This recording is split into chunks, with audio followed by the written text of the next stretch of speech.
So ஒரு ஆடிட்டை பொறுத்த வரைக்கும் ஆடிட்டர் வந்து இண்டிபெண்டன்ட். ஆடிட்டர் இண்டிபெண்டன்டா இருக்கிறதன் மூலம் தனக்கு எது சரியென்றுபடுதோ அந்த ஜட்ஜ்மெண்ட்டை வச்சுக்கொண்டு ப்ரொசீஜரை செய்ய முடியும். ஆனால் இங்க அக்ரிடபிள் ப்ரொசீஜர் பார்க்கணும்னு சொன்னால் நாங்க என்ன ப்ரொசீஜர் செய்யணும்னு கிளையண்டோட அக்ரிமெண்ட்டுக்கு வர வேணும். அதாவது எதை செக் பண்ண வேணும், எப்படி செக் பண்ண வேணும், எவ்வளவு தூரம் செக் பண்ண வேணும், என்ன காரணத்துக்காக செக் பண்ண வேணும், எல்லாத்தையும் நாங்க கிளையண்டோட அக்ரி பண்ணுவோம். ஆகவே நாங்க இருக்கிற ப்ரொஃபஷனல் ஜட்ஜ்மெண்ட் எடுக்க முடியாது. கிளையண்ட் சொல்றதான் நாங்க செய்ய போறோம். அதனால எங்களுக்கு இண்டிபெண்டன்சி இருக்காது. அப்ப இந்த சிச்சுவேஷன்ல நாங்க கிளையண்ட் சொல்றதை செய்வோம், கிளையண்ட்டுக்கு நாங்க ரிப்போர்ட் பண்ணுவோம். டூ பார்ட்டி கிளையண்ட் சொல்றதை செய்வோம், கிளையண்ட்டுக்கு ரிப்போர்ட் பண்ணுவோம். டூ பார்ட்டி எங்களுக்கு இண்டிபெண்டன்சி இல்ல. இந்த காரணத்தால நாங்கள் அஷூரன்ஸ் கொடுக்க முடியாது. அக்ரீட் அப்பான் ப்ரொசீஜர் என்று சொல்றது ஒரு நான் அஷூரன்ஸ் என்கேஜ்மெண்ட்.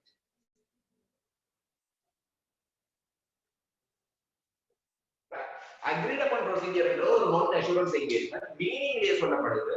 நாங்கள் கிளையண்ட் சொல்லுற ஒரு வேலையை செய்து கொடுக்க வேண்டும்.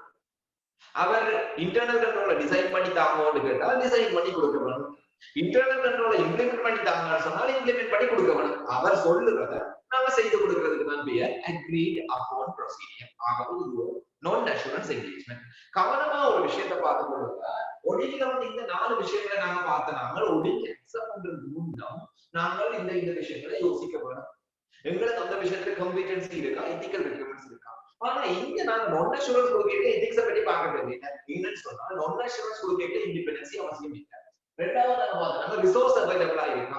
இப்ப இங்க நாங்க இந்த வேலையை செய்ய போறோம்னா ரிசோர்ஸ் அவைலபிலிட்டி பார்க்கணும். அந்த வேலையை எங்களால செய்ய முடியும். ஆகவே ரிசோர்ஸ் அவைலபிலிட்டி பார்க்கணும். டிரெக்டர்ஸ் இன்ஃபர்மேஷன் பற்றி எங்களுக்கு நாங்க அஷூரன்ஸ் கொடுக்க போறது என்ன, ப்ரீவியஸ் ஆடிட்டர் பற்றி நாங்க கவலைப்பட தேவையில்லை, என்ன நாங்க அஷூரன்ஸ் கொடுக்க போறது இல்லை. ஆகவே இங்க ஃபேக்டர்ஸ் டு கன்சிடர் வந்து வித்தியாசமா இருக்கு. ரைட்.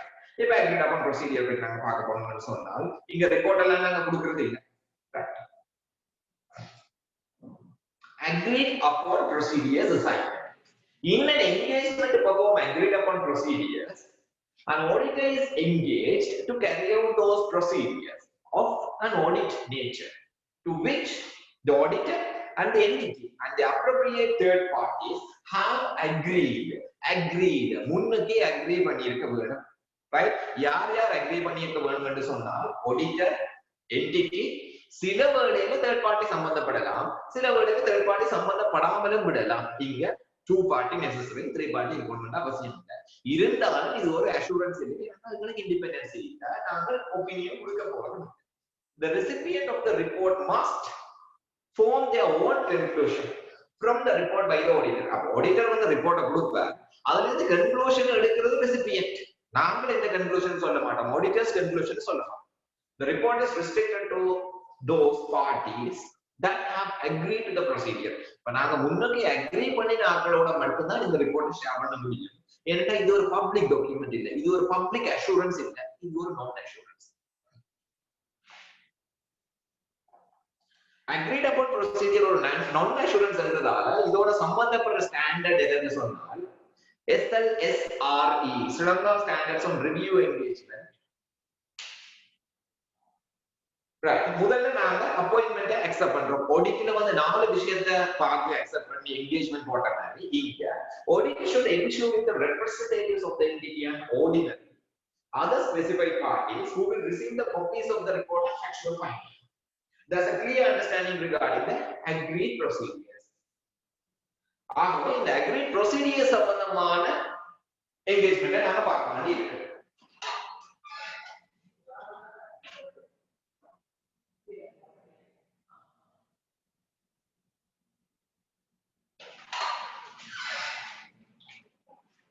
அப்ப நாங்க என்கேஜ்மெண்ட் டைம்ல என்கேஜ்மெண்ட்ல வந்து ரெஸ்பான்சிபிலிட்டிஸ் அதெல்ல பார்க்கிறது போது இங்க முக்கியமா என்னென்ன ப்ரொசீஜர் என்று நாங்க அக்ரி பண்ணியிருக்க வேணும். அது அக்செப்டன்ஸ் நாங்க பார்க்க வேண்டிய விஷயம். அதை விட இந்த இண்டிபெண்டன்சி எத்திக்கல் விஷயங்களை பார்க்கறது இல்லை. கேரிங் அவுட் ப்ரொசீஜர், என்னென்ன ப்ரொசீஜர் எங்களோட அக்ரி பண்ணப்பட்டதோ அந்த விஷயத்தை நாங்க கொண்டு நடக்கணும். இப்போ உதாரணத்துக்கு இன்டர்னல் கண்ட்ரோல்ஸ் டிசைன் பண்ணி தருகிறோம், அதை டிசைன் பண்ணி கொடுக்குறோம். கடைசியா நாங்கள் ஒரு ரிப்போர்ட் ஒன்று கொடுக்குறோம். அந்த ரிப்போர்ட் என்னென்ன விஷயத்துக்கு வச்சிருக்கேன்னு சொன்னால் டைட்டில், ஒரு appropriate title இருக்கணும், addressing, identification of specific financial or non-financial information to which agreed upon procedures are applied. என்ன விஷயத்தை நாங்க அக்ரி பண்ணியிருக்கோம்ன்ற விஷயம் வந்து சொல்லணும். Statement that procedures performed were those agreed upon with the recipient. இதெல்லாம் ஏற்கனவே கலந்து பேசி முடிவெடுத்த செய்த விஷயங்கள். Statement that engagement was performed in accordance with Sri Lanka standard on related service. Sri Lanka standard on related service என்னன்னு சொன்னா இது non assurance ஆகவே Sri Lanka standard on related service. When relevant, a statement that the auditor is not independent. அதோட நாங்க இதையும் சொல்ல போறோம். நாங்க ஒரு independent party இல்ல. ஏனென்றா இது agreed upon procedure. Identification of the purpose for which agreed upon procedures were performed. என்ன purpose? Listing of specific procedures. என்ன procedures செய்யறாங்க? Description of auditor's findings. Statement that procedures performed do not constitute in the audit or review. இது audit or review இல்லை என்றதை நாங்க சொல்லிருக்கோம். A statement that have the auditor performed additional procedure and audit or review other matters might have come to the light that could have been right. ஒருவேளை நாங்க audit or review செய்திருந்தால் இதை விட ஒரு விஷயங்களை கண்டுபிடிச்சிருப்போம். ஆனா இங்க அதை கண்டுபிடிக்க எங்களுக்கு ஸ்கோப் இல்லை. Statement that the report is restricted to those parties. இத பப்ளிக்கு கொடுக்க கூடாது. இங்க அக்ரி பண்ணினாங்களோட மட்டும்தான் இதை ஷேர் பண்ண முடியும். Statement that report relates only to the elements of accounts, items of financial or non-financial information specified that it does not extend to the entity's financial statement taken as a whole. Date, auditor's address, auditor's signature. இங்க auditor என்ற word use பண்ணினாலும் நாங்க audit செய்யல என்றதை ஞாபகம் வச்சுக்கொள்ள வேண்டும். இவ்வளவுதான் agreed upon procedure.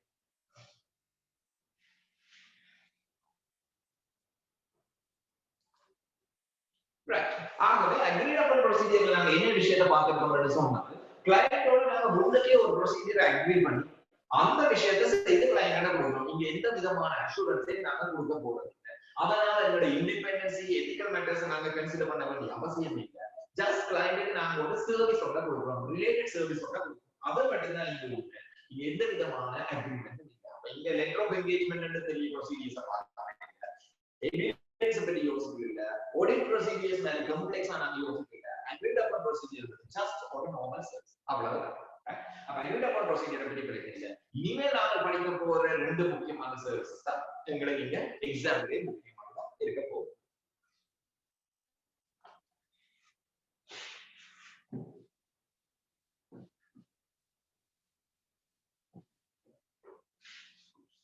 assurance engagements.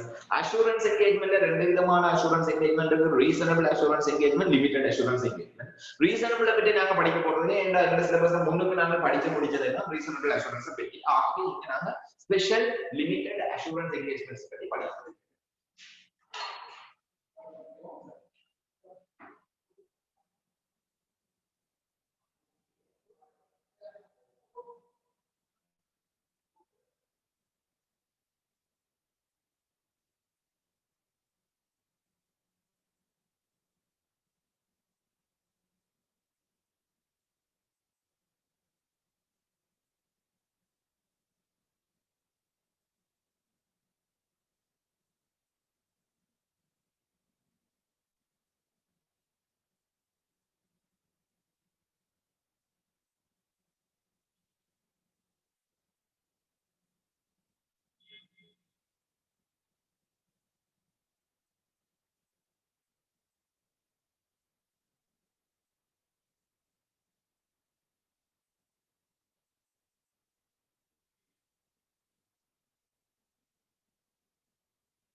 Right. Assurance engagement, an engagement which a practitioner aims to obtain sufficient appropriate evidence. Assurance engagement பொறுத்தவரைக்கும் எவிடன்ஸ் முக்கியம். எவிடன்ஸ் இல்லாம அஷூரன்ஸ் கொடுக்க முடியாது. ரெண்டு விதமான அஷூரன்ஸ், ரீசனபிள் அஷூரன்ஸ்லயும் லிமிட்டட் அஷூரன்ஸ்லயும் சஃபிஷியன்ட் அப்ரோப்ரியேட் எவிடன்ஸ் அவசியம். ஆனா ரீசனபிள்ல இருக்கிற சஃபிஷியன்ட் அப்ரோப்ரியேட்டும் லிமிட்டட் அஷூரன்ஸ்ல வர சஃபிஷியன்ட் அப்ரோப்ரியேட்டும் சேமா இருக்காதுன்றதை ஞாபகம் வச்சுக்கோங்க. In order to express the conclusion என்று சொல்றோம், reasonable assurance the opinion என்று சொல்றோம், limited conclusion என்று சொல்றோம். Designed to enhance the degree of confidence of the intended users other than the responsible party about the subject matter information. That is, the outcome of the measurement or evaluation of underlying subject matter against criteria. So, subject matter criteria எதிரா எப்படி இருக்கு என்றது சம்பந்தமா ஒரு opinion or conclusion கொடுக்கிறதா இந்த assurance engagement. Assurance engagement ரெண்டு விதமான assurance engagement இருக்கு. அஷூரன்ஸ் என்கேஜ்மெண்ட் அட்டெஸ்டேஷன், அதாவது கிளையண்ட் எல்லா வேலையும் செய்து கொண்டு வந்து தார போது அதுல நீங்க சைன் பண்ணி கொடுக்குறது. அடுத்த கேட்டகரியை பார்த்தோம்னா டைரக்ட் என்கேஜ்மெண்ட், கிளையண்ட் எதுவுமே செய்யாம நீங்க தான் எல்லா விஷயத்தையும் தேடி எடுத்து கிரியேட் பண்ணி அதுல ஒரு அஷூரன்ஸ் கொடுக்கணும். எல்லாம் சரியா இருக்கும். இப்ப உதாரணத்துக்கு பார்த்தோம்னு சொன்னால், ஒரு கம்பெனியோட ஃபைனான்சியல் ஸ்டேட்மெண்ட்டை கிளையண்ட் செய்து கொண்டு வந்து தார, நீங்க அதை அதுல ஒப்பீனியனை கொடுக்க வேணும்னா நீங்க அட்டெஸ்டேஷன் தான் செய்ய போறீங்க. டைரக்ட் என்கேஜ்மென்ட் சொன்னால் கிளையண்ட் எந்த இன்ஃபர்மேஷனுமே உங்கள்ட்ட தர இல்ல.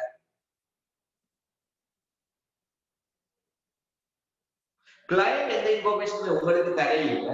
ஆனா அங்க என்ன நடக்குதுன்னு சொன்னா, நாங்க தான் கிளையண்ட்ல இருக்க இன்ஃபர்மேஷனை சேர்த்து ரிப்போர்ட் பண்ணி அதுல ஒரு ஒப்பீனியனை கொடுக்க வேண்டி இருக்கு.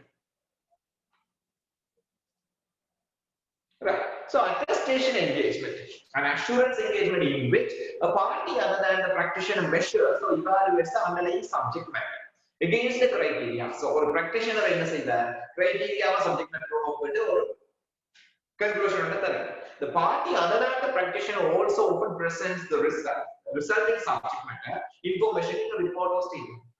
Responsible party வந்து information கொடுக்க, இதில் வந்து அதை check பண்ணுவார். In some cases, the subject matter information may be presented by the practitioner in the assurance report.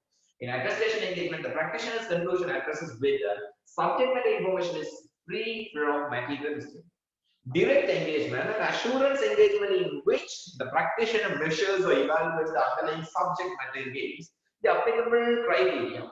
The practitioner presents resulting subject matter information as a part of accompanying assurance report. In a direct engagement, practitioner's conclusion addresses reported outcome of measurement or evaluation of underlying subject matter against criteria.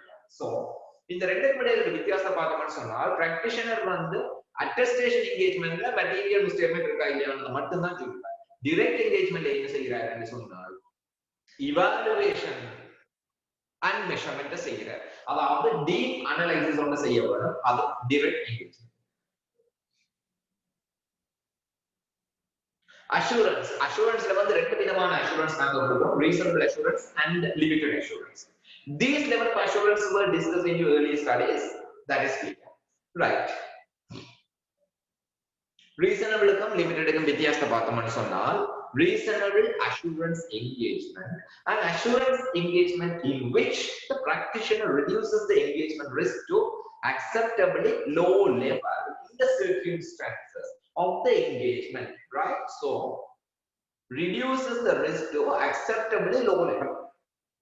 எவ்வளவு தூரம் முடியுமோ அவ்வளவுக்கு risk குறைக்க வேண்டும். In the circumstances of engagement as a basis for conclusion, the practitioner's conclusion is expected in a form that conveys practitioner's opinion on the outcome of the measurement or evaluation of the underlying subject matter criteria. So subject matter criteria எதிரா பார்த்து அதுல evaluation and measurement எல்லாத்தையும் செய்து முடிவெடுக்கிறார். Limited assurance engagement பொறுத்தவரைக்கும் an assurance engagement in which the practitioner reduces the engagement risk to a level that is acceptable in the circumstances, but where the risk is greater than for reasonable assurance.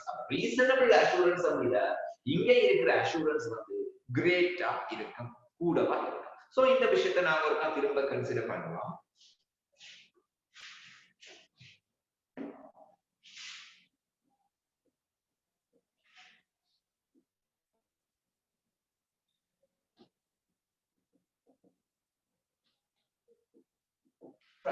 Reasonable assurance engagement, உதாரணம் audit. உங்களுக்கு audit ரிஸ்க்னா என்னன்னு தெரியும்?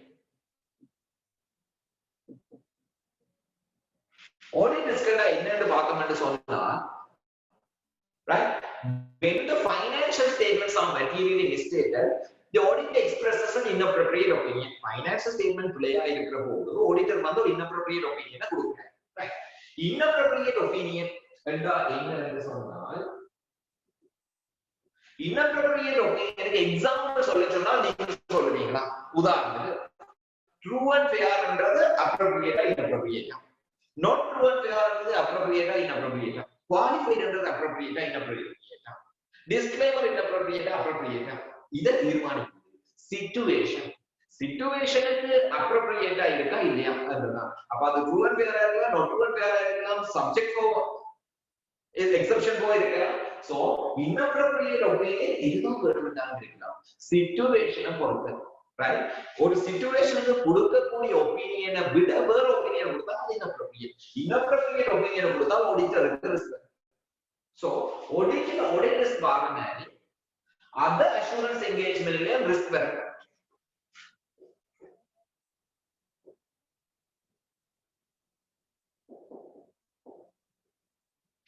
Engagement risk நாங்க வருவோம். ஒரு chartered accountant ஒரு practitioner ஒரு engagement accept பண்ற போது அந்த என்கேஜ்மெண்ட் சரியா கம்ப்ளீட் பண்ணீங்கன்னு சொன்னால் யூசர்கிட்ட இருந்து ப்ராப்ளம் வரும்.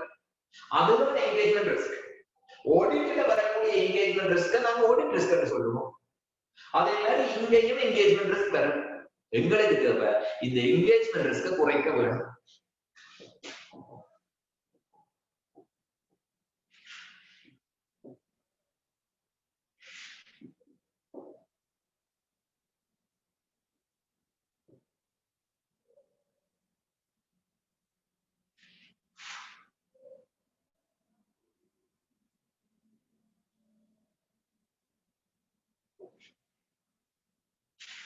அப்ப நாங்க ப்ரொசீடியர்ஸ் செய்யறதன் மூலம் ரிஸ்க குறைக்கிறோம். ப்ரொசீடியர் செய்யறதன் மூலம் ரிஸ்க குறைக்கிறோம் என்று சொன்னால், இந்த ப்ரொசீடியரை நாங்க சரியா செய்தோம் என்று சொன்னால் எங்களுக்கு இந்த ரிஸ்க் குறையும். அப்ப எங்களுக்கு இந்த ரிஸ்க் குறையும் என்று சொன்னால் 100% குறையும் இல்ல.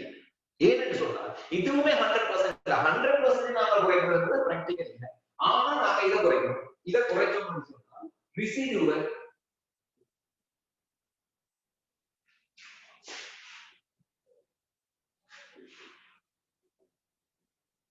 மிச்சமா இருக்கிற ரிஸ்க்.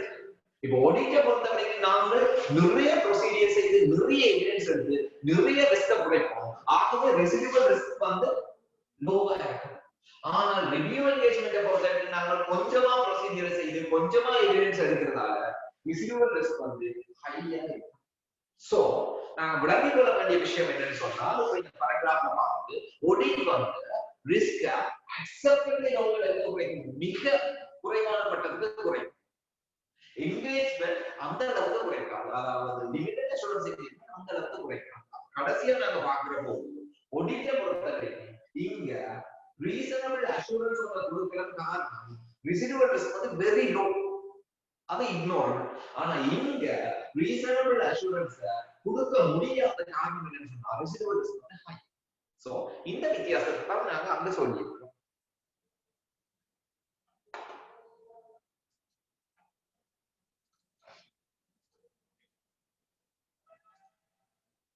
இங்க பாத்தீங்கன்னு சொன்னால் reduces the engagement risk where that risk is greater than for reasonable assurance engagement.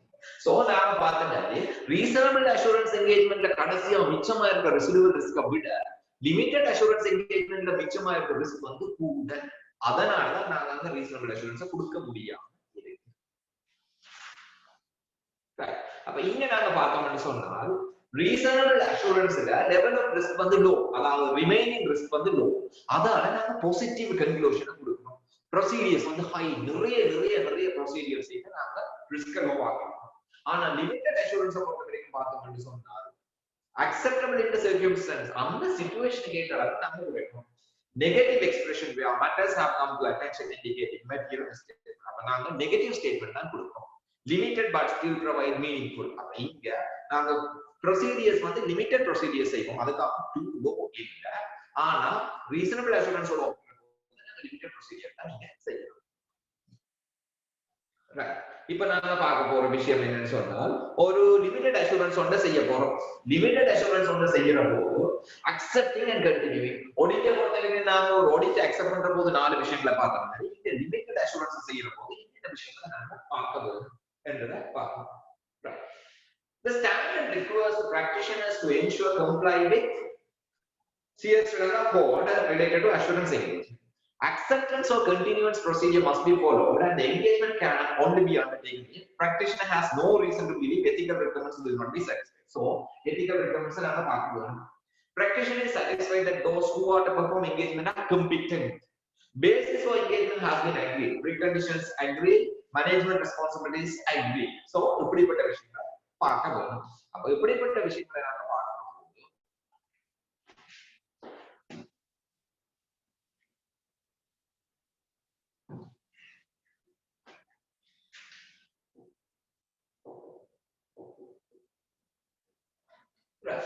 இப்ப நாம இந்த ஆடிட்டையும் இந்த லிமிடெட் அஷூரன்ஸையும் கம்பேர் பண்ண போறோம். ஆடிட்ல இந்த 4 ஃபேக்டர்ஸையும் பார்க்கறாங்க. முதலாவது காம்பிடன்சி அண்ட் எதிக்கல் மேட்டர்ஸ். இங்கேயும் பார்க்க போறோம். என்னன்னா நம்ம அஷூரன்ஸ் கொடுக்கிறோம்.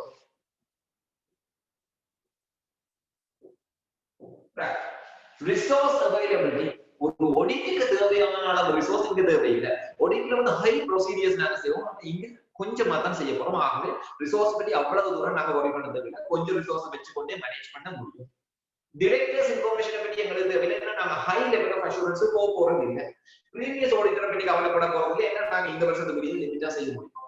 அது பிரச்சனை இல்லை. ஆனால் நாங்க மற்ற விஷயங்களை பார்க்கணும். அதாவது மேனேஜ்மெண்ட் வந்து தங்களோட ரெஸ்பான்சிபிலிட்டி கம்ப்ளீட் பண்ணிருப்பாங்க. நாங்க LOE பார்த்தோம், லெட்டர் ஆஃப் இன்ஸ்ட்ரக்ஷன்ல பார்த்தோம். ப்ரீ கண்டிஷன்ஸ் நாங்க பார்த்துருக்கோம். Pre conditions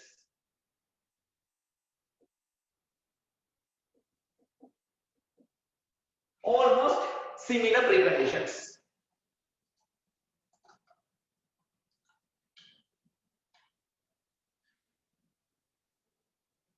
Preconditions include roles and responsibilities of the parties are suitable. Management என்ன செய்யணுமோ அதெல்லாம் management புரியலாம். The engagement has the following characteristics. Subject matter is appropriate. Criteria are suitable. Criteria to be applied to available users. Evidence should be obtainable. Conclusion will be contained in written report. Engagement has rational purpose, a meaningful level of assurance may be obtained. So, இப்படிப்பட்ட விஷயங்களை பார்க்கணும். அப்ப இப்படிப்பட்ட விஷயங்களை நீங்க ஞாபகம் வச்சிருக்கோம்டா சிம்பிளா ஒரு அஷூரன்ஸ் என்கேஜ்மெண்ட் 5 எலிமெண்ட்ஸ்ல முக்கியமான விஷயங்கள் சொல்லியிருக்கு. Right? Subject matter, criteria, evidence இந்த விஷயங்களை பத்தி சொல்லியிருக்கு. Right. Agree the terms and is on in engagement. The practitioner shall agree the terms of engagement with engaged partner. நீங்க இந்த சர்வீஸை கொடுக்க தொடங்க முன்ன ஒரு என்கேஜ்மெண்ட் லெட்டர் ஒன்று சைன் பண்ண வேண்டும். இது எக்ஸாக்ட்டா ஆடிட்ல இருக்கிற அதே என்கேஜ்மெண்ட் லெட்டர் மாதிரி இருக்கணும்ன்ற அவசியம் இல்ல. கொஞ்சம் வேறுபட்டதா இருக்கலாம். So this should be done in engagement letter or other written form.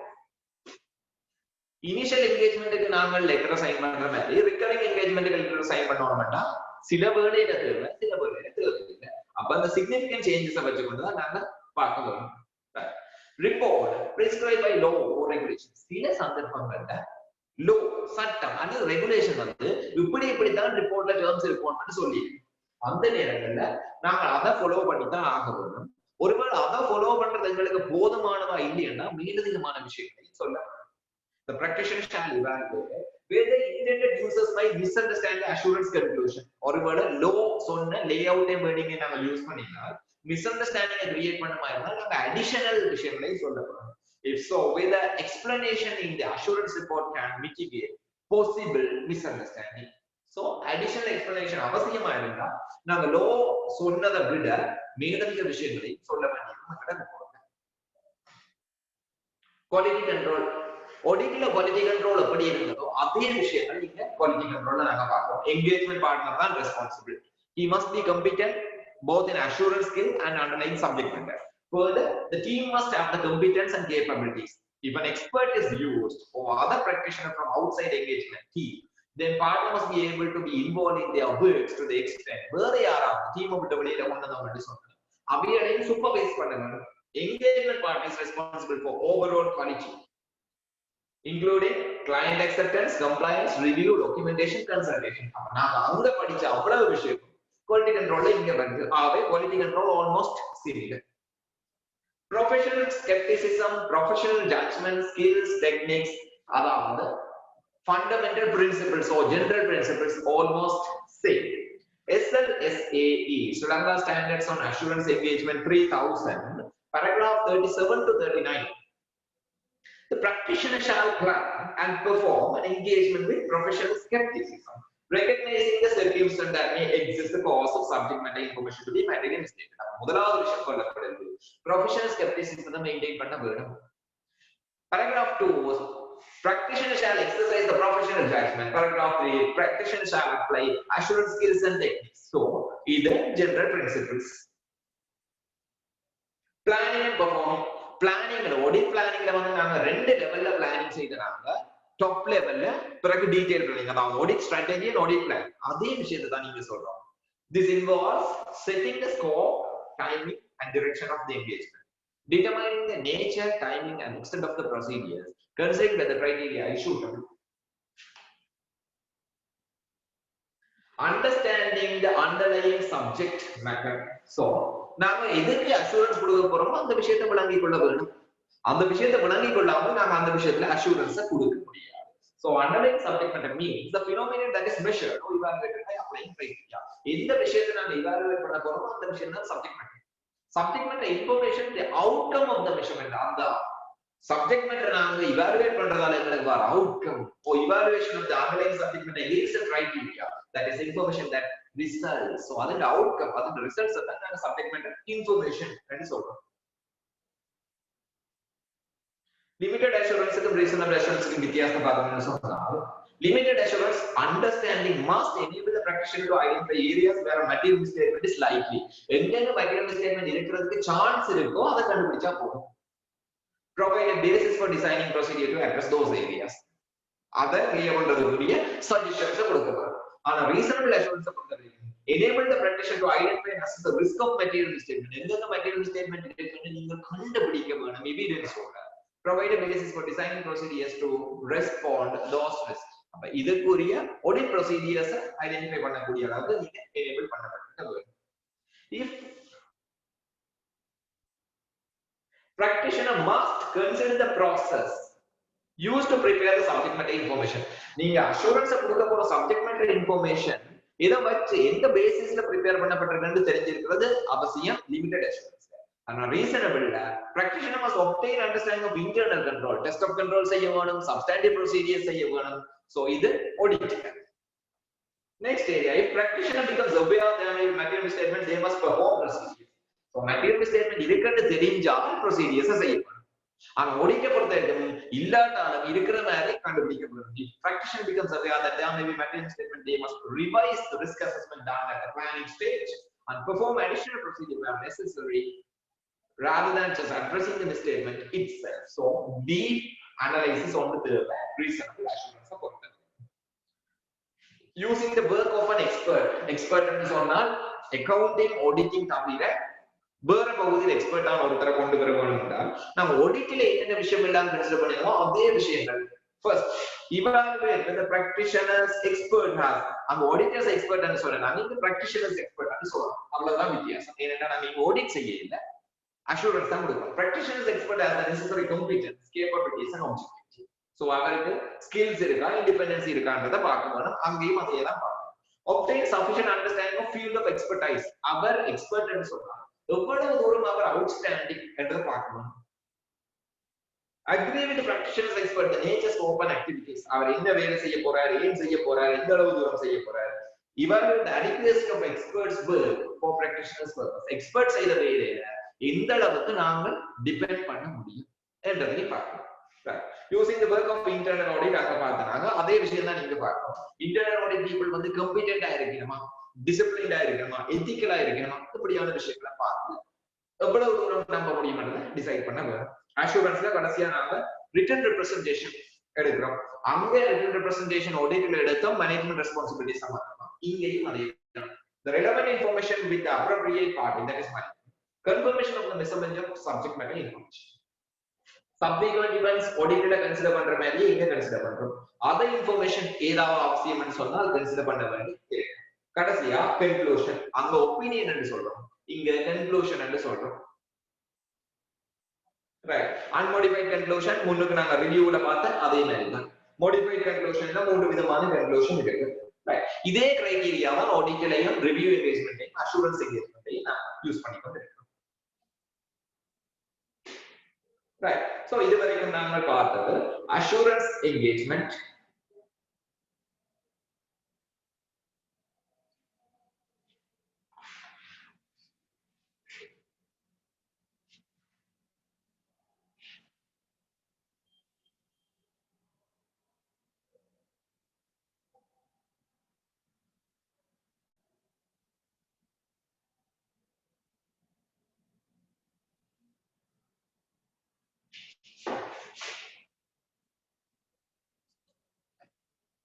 Right.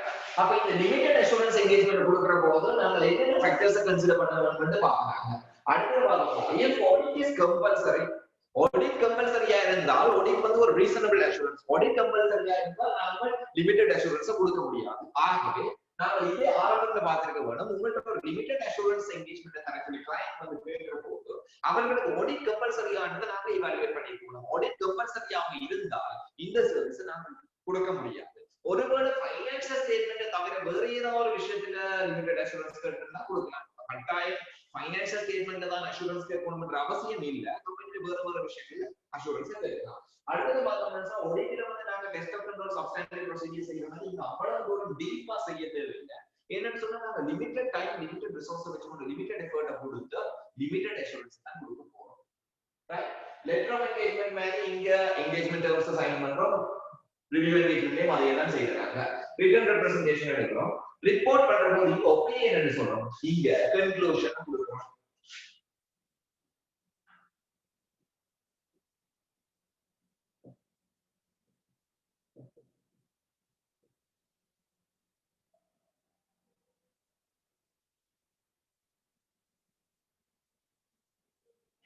இங்க மட்டும் தான் நாங்க ஒப்பீனியனை கொடுக்கிறோம், இங்க நாங்க கன்க்ளூஷன் மட்டும் தான் கொடுக்கிறோம். ஆகவே இப்ப ஆடிட்ல இருந்து பார்த்தோம்னு சொன்னால் லிமிட்டட் அஷூரன்ஸ் வந்து டிஃபரெண்டா இருக்கு. ஆனா லிமிட்டட் அஷூரன்ஸுக்கும் ரிவ்யூ என்கேஜ்மென்ட்டுக்கும் இடையில நிறைய விஷயம் சிமிலாரிட்டியா இருக்கு. காரணம் என்னன்னு சொன்னால் இந்த ரெண்டு சந்தர்ப்பத்திலையுமே நாங்க கொடுக்கிறது லிமிட்டட் அஷூரன்ஸ் தான். ரிவ்யூ என்கேஜ்மென்ட் என்று சொல்றது ஃபைனான்சியல் ஸ்டேட்மெண்ட் சம்பந்தமான லிமிட்டட் அஷூரன்ஸ். இங்க நாங்க பார்த்த அதர் அஷூரன்ஸ் ஏரியாஸ் வந்து கட்டாயம் ஃபைனான்சியல் ஸ்டேட்மெண்ட் இருக்கணும்னு அவசியம் இல்லை. ஃபைனான்சியல் ஸ்டேட்மெண்ட் தான் பகுதிகள் கூட இருக்கலாம். சோ இதுவரைக்கும் நாங்கள் பார்த்தது லிமிட்டட் அஷூரன்ஸ் சிச்சுவேஷன். இன்னும் சில முக்கியமான பகுதிகள் இருக்கு. இன்னும் ஒரு half an hour செஷன் இல்ல, நாம அதை பார்த்து முடிக்க போறோம். Very importantly prospective financial statement பத்தி நாங்க பார்க்க போறோம். அடுத்தது கம்பைலேஷன் அக்ரிமெண்ட் பத்தி பார்க்கலாம். அந்த ரெண்டு விஷயத்தை நாம பார்த்தோம் இந்த சாப்டர் முடிக்கலாம். சோ ஒரு சின்ன கேப் கொண்டு எடுத்துட்டு திரும்ப